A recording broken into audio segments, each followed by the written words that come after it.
আমার সঞ্জয় ঠাকুর, বাড়ি কোথায়? বড়ডিঘি বাগান। কি হয়েছে, ঘটনাটা কি হয়েছে? হয়েছে যে সন্ধ্যার সময় 5টার সময় আমি বাগানে যাচ্ছিলাম, বাগানে মেয়েকে ছেড়ে আসতেছিলাম। তখন আসার সময় বাঘটা দেখি নেই, রাস্তার পাশে ছিল।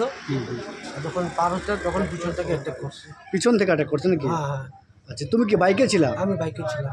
ও মানে চলন্ত বাইকে আর হ্যাঁ, কি? চলন্ত বাইকে। তারপরে কি বাইক পড়ে গেছিল না, তুমি নাকি? আমি একটু সাহসী করে আমি বাইকটা স্লো করে করলাম, তারপরে বাঘটা তার সাইডে চলে গেছে। মানে পায়ের মধ্যে থাবা দিয়েছে হ্যাঁ আর কি? হ্যাঁ হ্যাঁ, পায়ে এমনি কত মানে কটা থাবা দিয়েছে তাও? একটাই। একটা দিয়েছে, তারপর চলে গেছে আবার? হ্যাঁ হ্যাঁ হ্যাঁ, কি ছোট না বড় ছিল? বড় ছিল বাঘটা। বড় ছিল না? হ্যাঁ। আচ্ছা, তারপরে কোথায় গেলা তুমি? তারপরে আমি ফার্মে আসছি, ফার্মে তারপরে পারাসকে বললাম, তো পারাস আমাকে চালসা নিয়ে গেলো, চালসা থেকে ট্রিটমেন্ট করে এই জাস্ট এখানে আসলাম। ট্রিটমেন্ট ওখানে করে এখন চলে আসলাম। হ্যাঁ। রেফার করছে নাকি? না, রেফার করে নেই। এমনি অ্যাম্বুলেন্স গেছিলো বাগানে নাকি? বাগান থেকে ভাই গেছিলো অ্যাম্বুলেন্স নিয়ে, তাও আমি সাহস করে আমি নিজে বাইকে গেলাম।